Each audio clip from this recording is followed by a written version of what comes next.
ఈరోజు ఇందాక మనం చూసాము టీడీపీ మహిళా నేత నుంచి కాపాడండి అంటే నర్సరావుపేట రూరల్ నుంచి ఆమె మాట్లాడిన మాట అంతా కూడా టీడీపీ నేతల ఆగడాలకు అంతు పొంతు లేకుండా పోతోంది.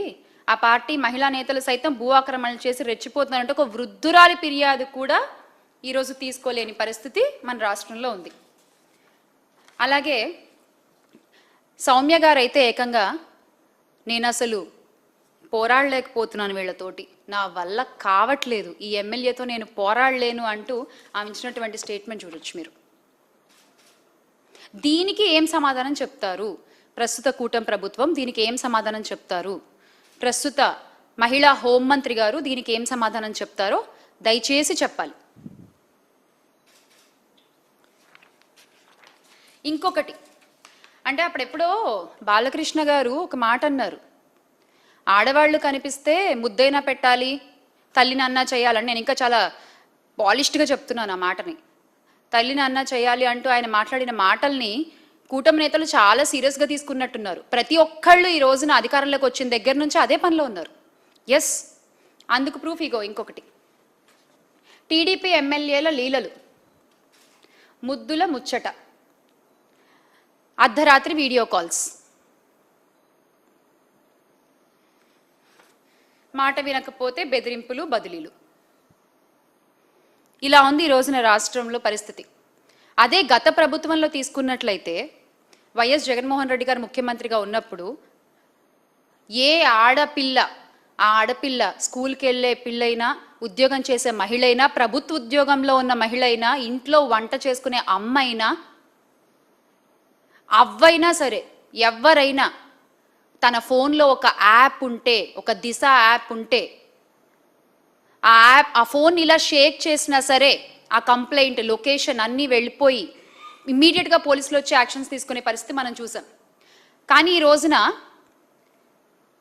అలాంటి ఒక యాప్పై చంద్రబాబు నాయుడు గారి శాపం పడింది. మొత్తానికి యాప్ని నిర్వీర్యం చేస్తారు. మళ్ళీ సేమ్ టు సేమ్ కాపీ కొట్టి శక్తి యాప్ అంటూ తీసుకొచ్చారు. మరి ఈ రోజున ఆ శక్తి యాప్ పనిచేస్తోందా?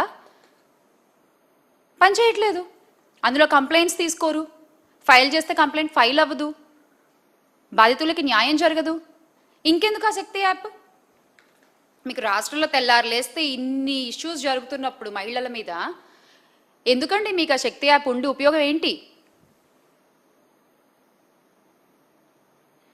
జగన్మోహన్ రెడ్డి గారి ఆలోచనలని కాపీ కొడితే సరిపోదు, ఆచరించే దమ్ము ఉండాలి, సత్తా ఉండాలి. అది లేదు అని పవన్ కళ్యాణ్ గారు స్టేజ్ మీద ఓపెన్గా ఒప్పుకున్నారు ఒక మీటింగ్లో, మా ప్రభుత్వానికి అంత సత్తా లేదు అని. దాని రోజున ఎమ్మెల్యేలు, నాయకులు అందరూ నిజం చేస్తూ వస్తున్నారు.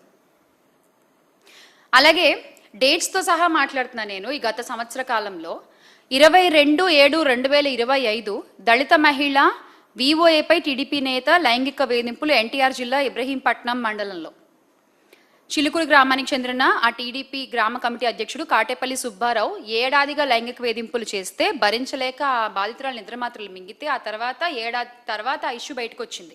అలాగే 21/7/2025న కేజీబీవీలో సీట్ ఇప్పిస్తానంటూ ఒంటరి మహిళపై లైంగిక వేధింపులు.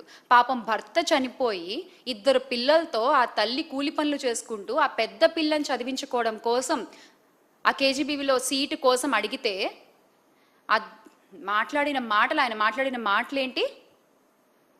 నువ్వు నా దగ్గరికి వస్తేనే నీ పిల్లకి సీట్ దొరుకుతుంది అంట. అంటే భర్త లేని మహిళలకి మీ నాయకులు ఇచ్చేటువంటి రక్షణ ఇది. ఎంత గొప్పగా ఉందో, ఎంత అందంగా ఉందో దయచేసి ఈ కూటమి ప్రభుత్వం గమనించాలి. వారిపై తగిన చర్యలు తీసుకుంటే బాగుంటుంది, ఆ బాధితురాలకు అండగా నిలబడితే బాగుంటుంది. అలాగే 21/7/2025 జాబ్ కోసం కమిట్మెంట్ ఇవ్వాలంటూ టీడీపీ కార్యకర్త సత్సాయి జిల్లా హిందూపురం ప్రభుత్వ ఆసుపత్రిలో పనిచేసిన శానిటేషన్ వర్కర్ని కాల్లో ఏ విధంగా మాట్లాడారో ఆ వీడియో ఎంత వైరల్ అయిందో మనందరం చూసాం. 3/7/2025 యువతిపై టీడీపీ కార్యకర్త లైంగిక దాడి.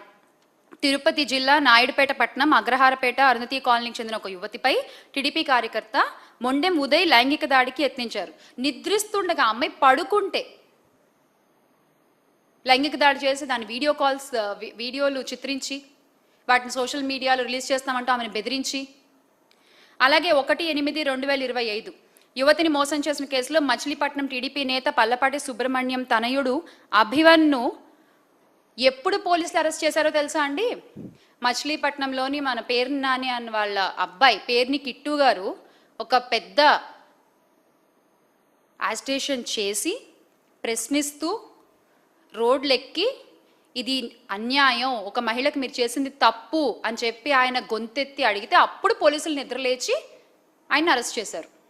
అంటే వైఎస్ఆర్ కాంగ్రెస్ పార్టీ నాయకులు గుర్తు చేస్తే తప్ప, పోరాటాలు చేస్తే తప్ప బాధితులకు ఈ రోజున న్యాయం జరిగే పరిస్థితి లేదు.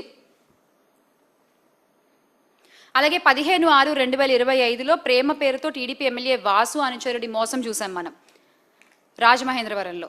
5/6/2025 దళిత మైనర్ బాలికపై 6 నెలలుగా టీడీపీ కార్యకర్తలు అత్యాచారం చేసిన సంఘటన అయితే అసలు దారుణం. అది వయస్సుతో సంబంధం లేదు.